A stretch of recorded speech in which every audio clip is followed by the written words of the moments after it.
nañu ne tey jii si àllarba bi gannaaw bi ñu dàqee waatoon procès en appel bu Barthélémy Dias si mbirum Ndiaga Diouf tey dañ ko dàqaat ba mois de mars ndax décision bi ni mel la bett la.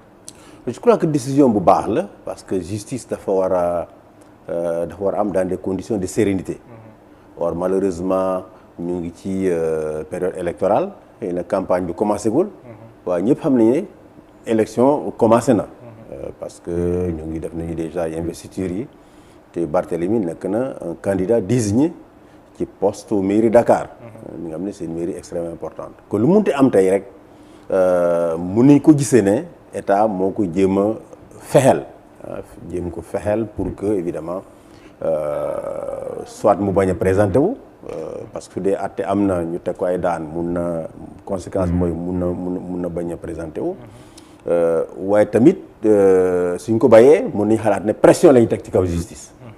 kon je crois que sérénité bi nga xam ne moom la justice soxla pour def liggéeyam mënatul am moo tax je crois que juge bi nga xam ne moom moo ko yore renvoi bu mu def vraiment lu baax la. parce que dina tax au mois de mars fekk élection yi passé ñu mun a def àtte bi ci ay conditions yoo xam ne dina ànd ak dal.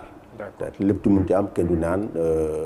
politique daf ci rax et cetera. ndax tamit du jox dëgg président de la république parce que jot nañ si ay xibaar ne que presse bi génnee na ko que barki dem bi muy dalal waa CUDIS di cadre unitaire pour l'unité de l'islam au Sénégal ak tamit waa Sàmm Jàmm ak li ñu mel mu ngi leen di wax ne bu nekkoon dañ koy laaj xalaatam. kenn du convoqué Barth si période bii nii kon ndax mbir yi ni mu demee après confirmé wul li président Macky Sall mbébétoon. oui mun naa wax daf ko confirmer dans tous les cas xëy na laaj ñu ko son avis mais yëgoon na ne dañ convoqué Barth le président c'est l'homme le plus informé du Sénégal. moom nee na yenn saa yi du koy yëg. oui loolu je crois que kenn mënul gëm je suis sûr que yëg na ko xëy na dañ ko laajul xalaatam.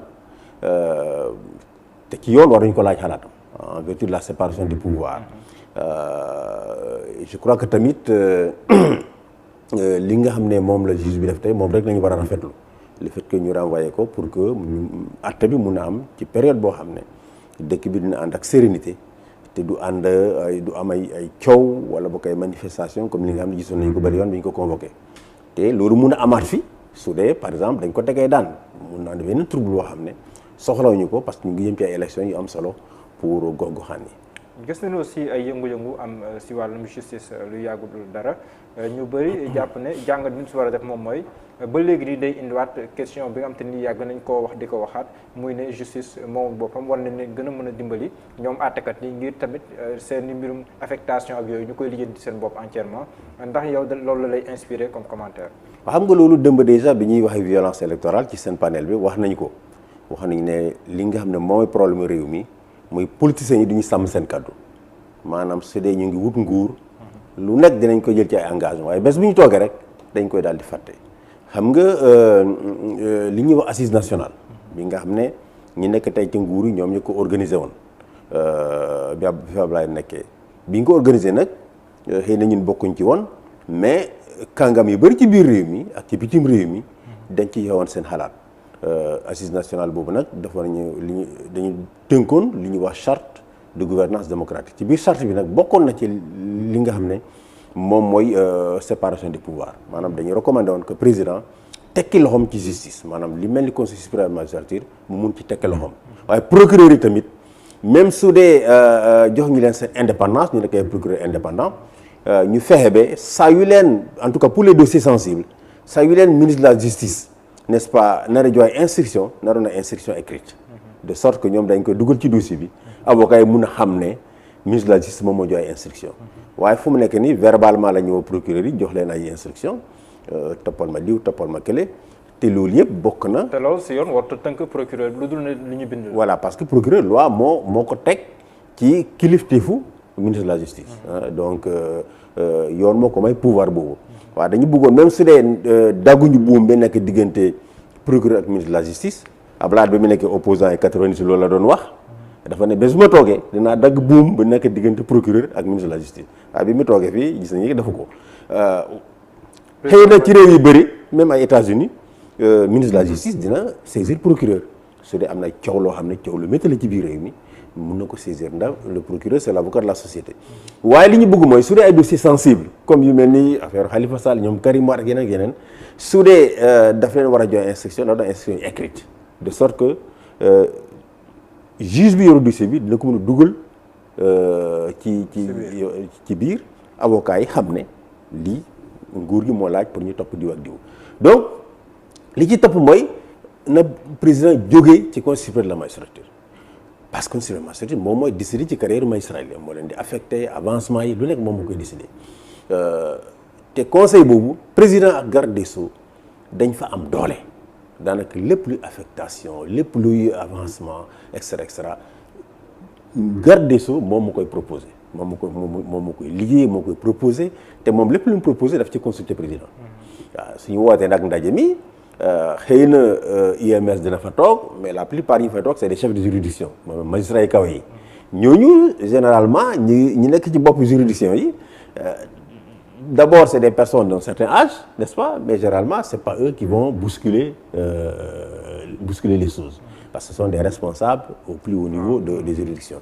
moo taxoon ñu ne na fa président jógee loolu demande boobu du rek bëgg a écarter président du conseil supérieur de la magistrature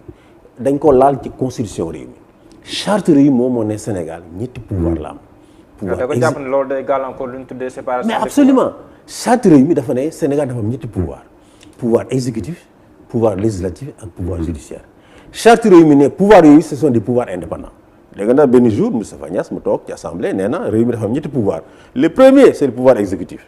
le deuxième pouvoir législatif le troisième pouvoir judiciaire mais charte réew mi classé wul pouvoir yooyu waxul ne bii mooy premier bale mooy deuxième bale mooy troisième dafa ne rek ce sont des pouvoirs indépendants kon si c'est des pouvoirs indépendants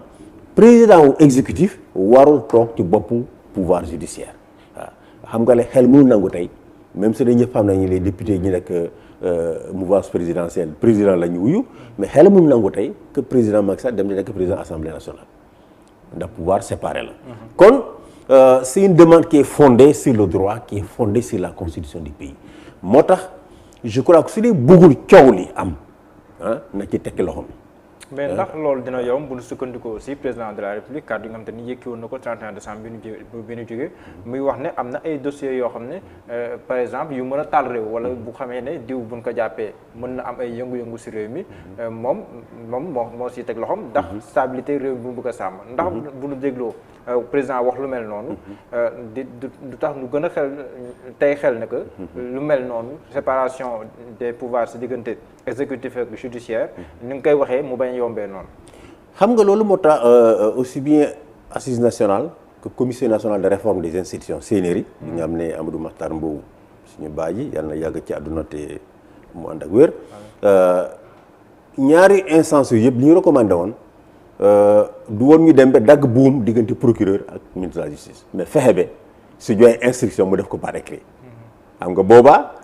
suñu la toppee yow Mohamed Diallo. su dee président wala ministre moo joxe ndigal pour ñu topp la sa avocat dañuy xam ne ministre moom moo commandité ces poursuites là te boobu sax dina tax état gën a tey parce que dañuy xam ne opinion publique nañu xam ne ñoom ñoo nekk ci gannaaw kon war ñu mun a bàyyi buum bi waaye ñu fexe ba buum bi ñu bañ di koy abuser fexe ba suñu toppee ñoom suñu joxe instruction bu doon instruction yi écrite waaye loolu dafa bokkul sax ak mbirum conseil supérieur de la magistrature parce que conseil supérieur de la magistrature moom affaire carrière la affaire carrière magistrat yi te ku ëmb ki nga xam ne moom moo yore sa carrière sa avancement sa affectation et cetera kooku n'est-ce pas pour nga résister mu jox lay ndigal nga bañ ko wala boog ngay def loo xam ne da nga xalaat ne àndul ak ay bëgg-bëggam dafa yomb da magistrat ay nit la ñu Sénégal dañuy xalaat ne magistrat c'est des surhommes ay malaaka la ñu wala leneen ak leneen ce sont des Sénégalais comme nous nekk ci biir société bi ci am ay pression yi tegu seen kaw ci biir société bi bëgg dara bëgg a tekki comme on dit kon ce sont pas du ñu ay jinne du ñu ay malaaka ay nit lañu ñun pression yi am ci biir société bi ñoom moom la ñu am ci biir société bi sont pas différents de nous donc nañuy fexe ba lépp loo xam ne mun na doon pression seen kaw n'est-ce pas lépp lan buum la boo xam ne mun na téye seen loxo ñu dagg buum boobu. surtout que charte réew mi moom moo ko sant déjà. ndax mun nga comprendre défiance bi nga xam te ni de plus en plus ay politique ñu ngi koy am à l'encontre des magistrats ndax mun nga koo comprendre jamono ji. loolu yëpp manque de séparation du pouvoir moo ko andi parce que ñëpp dañuy xalaat ne tey président moom mooy tànn juge bu ko ne mu jox ko premier cabinet moom mooy tam ki ko ne nommé ko procureur de la République sur TG bu Dakar ah xam nga foofu mun nga xalaat ne président dafa teg mbug magistrat boo xam ne nañu waxante dëgg fii la ñu nekk Sénégal ah moom mu fay xam na ne am na ay postes yu stratégiques postes yooyu dafa teg mbug koo xam ne xëy na c'est magistrat rebelle boo xam ne il est trop il tient beaucoup à son indépendance waxuma ne ñi fa nekk ils sont pas indépendants waxuma loolu mais ci gis-gisu opposants yi parce que moom mooy nommé saa yu nommé rek n'est-ce pas day am ay commentaires dégg nga commentaires yi amoon temps yi à la suite du dernier la dernière réunion du conseil de la magistrature waaw aussi bien par rapport au procureur que par rapport au juge du premier cabinet dafa am ay commentaires yoo xam ne commencé nañu vraiment da ñaaw njort ci ñoom loolu yëpp c'est parce que moom moo leen nommé su dee moom daf ci tekki woon loxoom xëy na commentaire du am du ñàkk nag opposant politique yi di def ay surenchère waaye boobaa suñ ko defee kenn du ànd ak ñoom parce que ñëpp dañu xam ne président amul benn influence ci nomination yi te li ma lay wax nii mais réew yu bëri ci Afrique moom la ñuy doxal soo demee Burkina président bu nekk Burkina Faso nekkoon ko suprême de la magistrature ay réew mi ne Guinée-Bissau je crois Maroc sax et cetera président bokk na suprême de la magistrature damay dëgg politiciens yi nekk ci biir réew mi y compris ñi nekk ci opposition bi naan oui on va avoir la république des juges. Mais tu crois que Burkina on est république des juges. loolu la ñuy ragal naan buñ ko defee. waaw dama ne Burkina Faso da nga def say république des juges président bu fa nekk tey n'est-ce pas amul pouvoir juge ñu am pouvoir bi non ça fonctionne normalement. On a des exemples où le président n'est pas dans le suprême magistrature où la justice est réellement indépendante te réew mi mu ngi dox normalement pouvoir yi ñu ngi dox normalement man je pense que tey. li war réew mi stabilité réew mi mooy ñu fexe ba Sénégal yi wóoru seen justice xam nga justice moom mooy atte ay su dee ay différent am na mooy diggante citoyen diggante parti politique yi élection yi su passé su amee coow justice moo koy atte kon dafa am solo Sénégal yi am kóolute ci seen justice am gis-gis bu positif ci seen justice loolu nag li ko mën a assurer mooy pouvoir exécutif tekki ci loxoom